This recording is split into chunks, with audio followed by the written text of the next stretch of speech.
आप जरा नीचे आएंगी? ऊंचाई पर पहुंचकर नीचे उतरना मेरी आदत नहीं। मुझे तुमसे अकेले में कुछ बातें करनी है। तुम्हारी बातों से जरूरी इस वक्त मेरा ये काम है। देखी नहीं मैं बाल बहा रही हूँ। वैसे भी मुझसे अकेले में तुम क्या बातें करोगी? बातें करनी है तो मेरे पति से करो, सारी दुनिया को तमाशा दिखाओ। देखो, बात को ज्यादा न बढ़ाओ।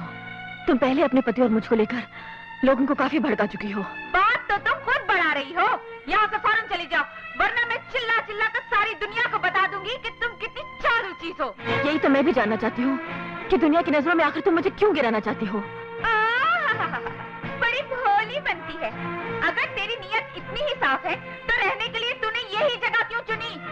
अपने झूठे लाड प्यार से मेरी बेटी में जादू क्यों डाला? मेरी सास की इतनी लल्लू चप्पू क्यों की? मेरे पति को अपने प्रेम जाल में फंसाने के लिए ना? ये सरासर झूठ है, गलत है। मुझे झूठा ठहराकर तू मेरा मुंह तो बंद कर देगी, क्या समाज का मुंह भी बंद कर पाएगी? समाज के कान भरने वाली भी तो तुम ही हो। तुम्हारी एक झूठ ने मेरी जिंदगी तबाह कर दी। तू अपने आप को बहुत पवित्र समझती है। मैं क्या हूँ ये मैं अच्छी तरह जानती हूँ। मुझे तो तुमसे सिर्फ इतना कहना है कि तुम अपनी फैलाई झूठी अफवाहें वापस ले लो और अपनी गलती सबके सामने कबूल कर लो। ना मैंने कोई अफवाह फैलाई, ना कोई गलती की। मैं तो धमकी की चोट पर आज भी यही कहूंगी, तू मेरे पति की रखेल है, रखेल है, रखेल है।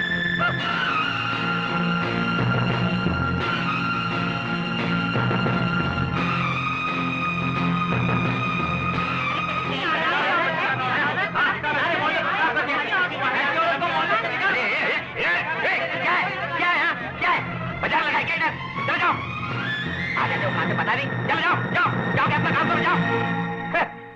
अरे जाओ ने।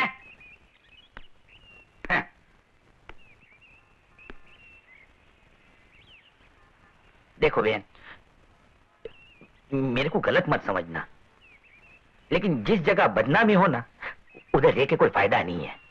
हाँ, मैं तो कहता हूं ये घर खाली कर दो, कहीं और चले जाओ, क्योंकि जिधर शक घुस जाता है ना, खुशी उधर से अलविदा बोल के चली जाती है। नहीं, गलत मत समझना बहन।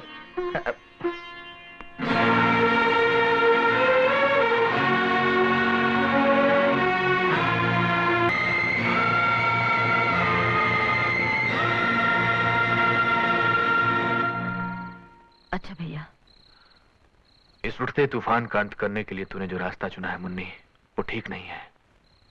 ये अंत नहीं है भैया, शुरुआत है।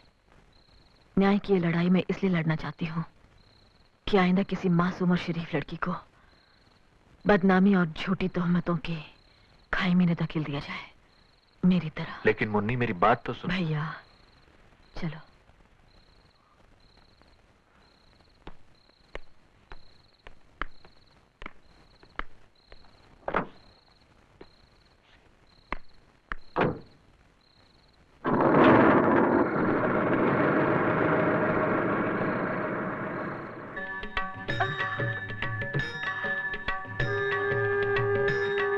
कपड़े बदले ही सो गई। धुआं, ये धुआं कैसा? के संकट दास जनों के संकट क्षण में दूर करे।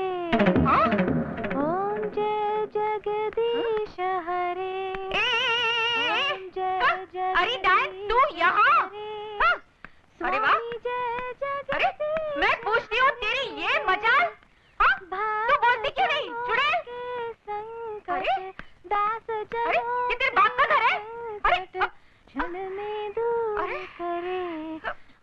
मैं दीवारों से अपना माथा नहीं फोड़ रही हूँ, तुझे पुकार रही हूँ, तुझे। किसी की पूजा में बाधा नहीं डालनी चाहिए, इतना भी नहीं जानते दीदी? दीदी?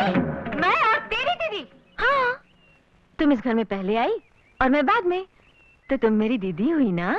आज से तुम में और मुझ में कोई फर्क नहीं।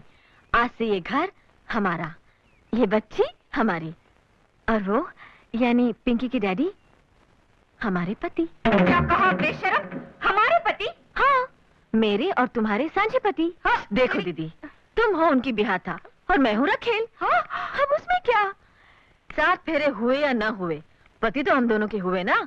खैर छोड़ो, मुझे तुमसे बात पूछनी थी दीदी। हाँ, हमारे पतिदेव है कहाँ के? पंजाब के, गुजरात के, बिहार के, या कहीं के भी हो, तुम्हें क्या? वो क्या है ना दीदी, अगर ये पंजाब के हैं तो मैं उन्हें यूं पुकारूंगी, मैं के गल सुनो जी, रोटी तैयार है। और कहीं ये गुजरात के हैं तो मैं यूं कहूंगी, हरिओ धनी जी जम्मू पधारो जी। और कहीं ये बिहार के हैं तो मैं कहूंगी, अरे ओ पिंकी के बापू, रोटी तैयार हो गई रे, झटपट आजा। तुम सोच रही होगी दीदी कि मेरे और इनके बीच में ये खाने का चक्कर कहाँ से आ गया। बड़े बड़े महापुरुषों ने एक ही बात कही है कि अगर किसी स्त्री को अपने पुरुष का मन जीतना हो तो उसके लिए दो ही रास्ते हैं, एक खाने का और दूसरा सोने का। यू? हाँ दीदी, उस मामले में तो वो मेरी मुट्ठी में है ही। अब कोशिश ये है कि खाने के मामले में भी मैं उनको खुश कर दूं और हमारा पति बस मेरा पति बनकर रह जाए। चलो मैं किचन में चलूं। तेरी ये मजाल, एक तो मेरे घर में घुसाई, ऊपर से मेरे पति को अपना पति कहे जा रही है। और तेरी ये मजाल कैसी हुई कि तूने मुझे अपने पति की रखेल कहा? कहा, और आगे भी कहूंगी, एक बार नहीं 1000 बार कहूंगी। अगर 5 मिनट के अंदर तू इस घर से नहीं निकली तो मैं इस मोहल्ले या शहर में ही नहीं, सारी दुनिया में चिल्ला चिल्ला कर कहूंगी। कहाँ चली जाऊं? हाँ, तेरी मेहरबानी से इस शहर में अब मेरा कोई ठिकाना नहीं है। एक तो अकेली औरत, ऊपर से बदनाम, कौन रहने देगा मुझे? हाँ, अगर ये मेरे साथ है तो कोई मुझे कुछ नहीं कह सकता। कहो तो अपने पति को मैं अपने साथ ले जाऊं दीदी? बस साथ, मैं तुझे जिंदा नहीं छोड़ूंगी। एक शरीफ और इज्जतदार औरत के चरित्र पर बेबुनियाद शक की कालिक पोतकर बहुत बड़ा पाप किया तुमने। चलो माफी मांगो इसे। यहाँ माफी मांगने से काम नहीं चलेगा। इसने भरे बाजार मुझ पर कीचड़ उछाली, मुझे जलील किया, बदनाम किया है। ये अपनी बेटी के सर पर हाथ रख के सबके सामने कसम खाए कि इसने मेरे बारे में जो कुछ भी कहा वो सफेद झूठ था।